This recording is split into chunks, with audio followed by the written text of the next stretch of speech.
Hi folks, Mark here from Rosie Outdoors. So in this video I'm going to be showing you around this lighter, which is a electronic dual arc lighter. So if you're interested in learning more about it, then stick around.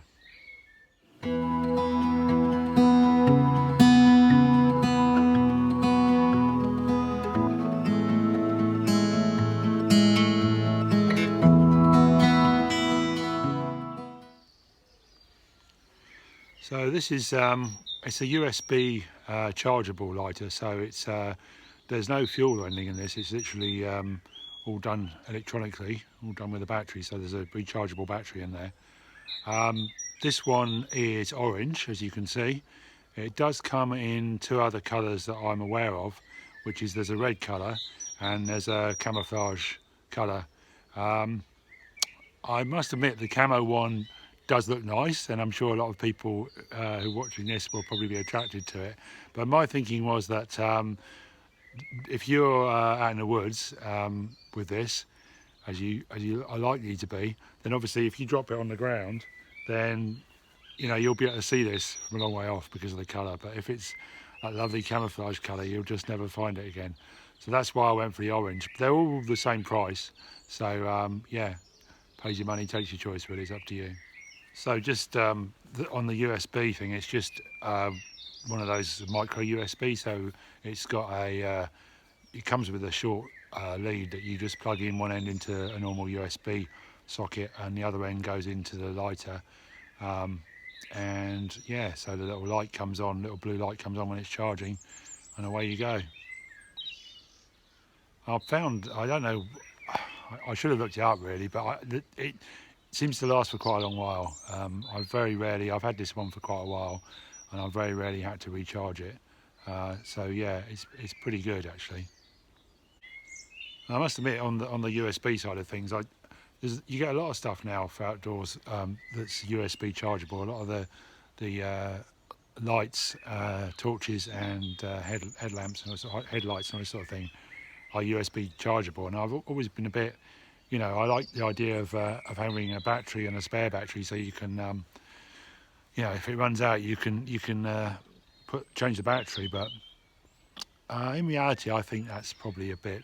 I think that's wrong, because you're going to take, if you're going out for a few days, you're going to take some sort of battery pack with you anyway, because you're going to need it for the thing that I'm filming this on, which is a phone or a camera or something like that. So you're going to need to be recharging stuff anyway.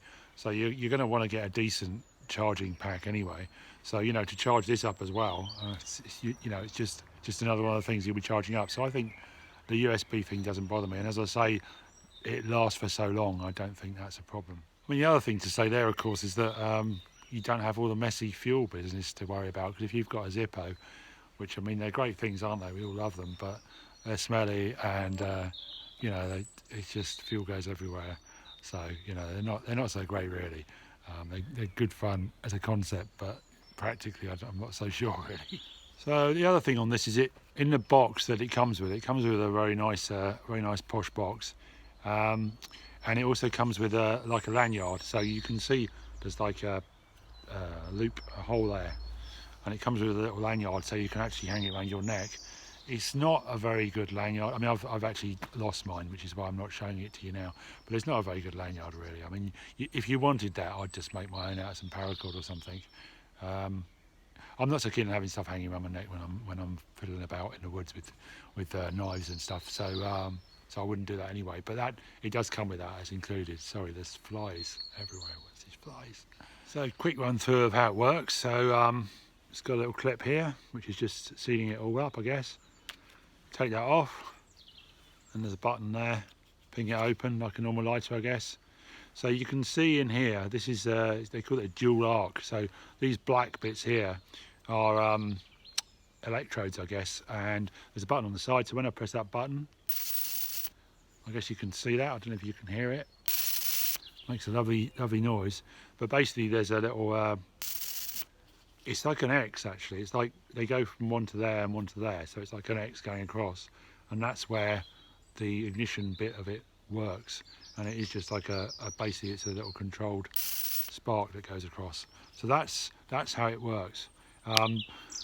They say that it's waterproof. I haven't actually tried that, funnily enough, but I imagine it probably is quite waterproof, because this casing is sort of rubbery stuff.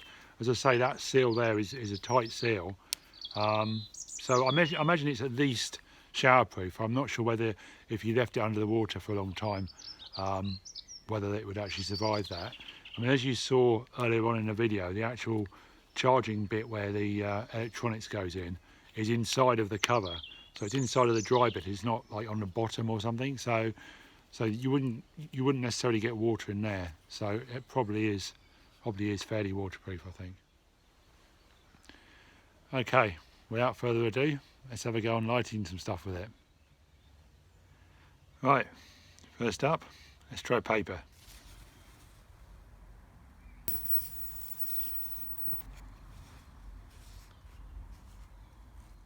Okay, now maybe a bit of jute.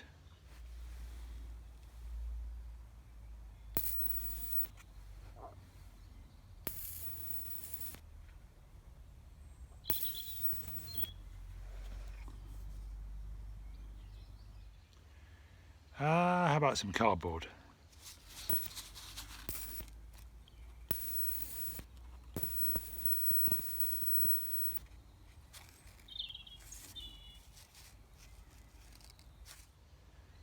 Right, now let's try some birch bark.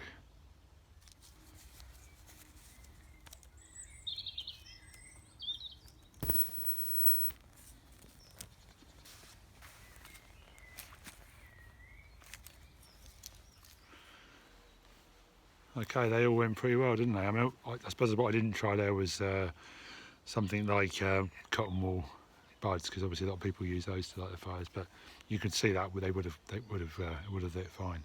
And my experience, I mean, they as I say, they all lit pretty well. My experience with this lighter is that when I first had it, I didn't. It took a bit of getting used to, and I think the reason is because you're so used to a normal lighter where you put it up and you hold the thing above the lighter like that, and you press the button and the heat comes up. But actually, look, there's no heat there at all. I can put my finger right next to it. So this one, literally, the place where the heat happens is in that gap in there. If you don't get the thing you're trying to ignite in there, it's not going to light at all. And that can be a problem if it's something that won't fit in there. But I mean, obviously all the things I tried today did fit in there, and I think you're not gonna be trying to light a log or even a stick or something that way, right? Why would you? You know, you'd be using some sort of very thin tinder. So yeah, I think it does take a little bit of getting used to, especially with some things. But generally, no, it lights things really well, as you saw. So, what are my final thoughts, I suppose, on that? I haven't told you how much it costs, have I? So this thing actually costs, well, I can't remember how much I paid for it because I've had it for a good few months now. I looked on Amazon before making this video, and it's currently about £16. Now that's a lot of money for a lighter, isn't it? Because you think if you buy one of those disposable Bic lighters, I'm sure you can get about 50 for about £2 or something. No, I don't know. Maybe not quite as good as that, but they're very, very cheap, aren't they? So it's expensive, but then it is totally reusable. I mean, you know, you can, as I said, you can recharge it with a USB and it lasts for absolutely ages. So maybe that makes it worthwhile because it's an investment. It's strong, it's supposedly waterproof. I don't know whether Bic lighters are waterproof. I guess they kind of are. I don't know. I've never thought about trying that. But yeah, so it really comes down to one of those things where you can spend a lot of money, but it's going to last for quite a long time. And I think I have to say, we have to be honest, when I first bought this lighter and started using it, as I say, I struggled with it a bit. I actually was not very happy because I thought I'd wasted my money. But I've used it for a long time now. I've used it for a good few months, and I'm really pleased with it. It's my go-to lighter. I mean, obviously, you know, it's nice to be able to light fires with all sorts of other stuff, but if you need a lighter, then this is a good way of doing it. And I mean, what I haven't been able to demonstrate today because I don't have a wind tunnel handy, and it's actually a beautifully still day. but this works quite well in the wind as well. I mean, obviously the main problem with trying to light stuff in the wind really is that even when you get something at light, it goes out. But the thing is with this, because there's no flame, that you know, the little electronic arc that you see going across there, that's not affected by the wind. So yeah, you don't have that problem with the flame blowing out or blowing around all over the place. So that's another benefit really. So I hope that was useful for you, and you can give you an idea about whether you want to think about buying one. I mean, I bought mine, as I say, a few months ago, but I keep seeing them around, so you know, not just on Amazon but other places. I'm sure you can get them cheaper than Amazon, you usually can. Okay guys, I hope that was useful. If you enjoyed that video, then please give me a good thumbs up to show me, and if you're not already a subscriber, then please consider subscribing, because I'll be doing a lot more videos in the future. And if you do subscribe, then make sure you hit the bell so you get a notification of when I put new videos out. But for now, take care everybody, and I'll see you on the next one.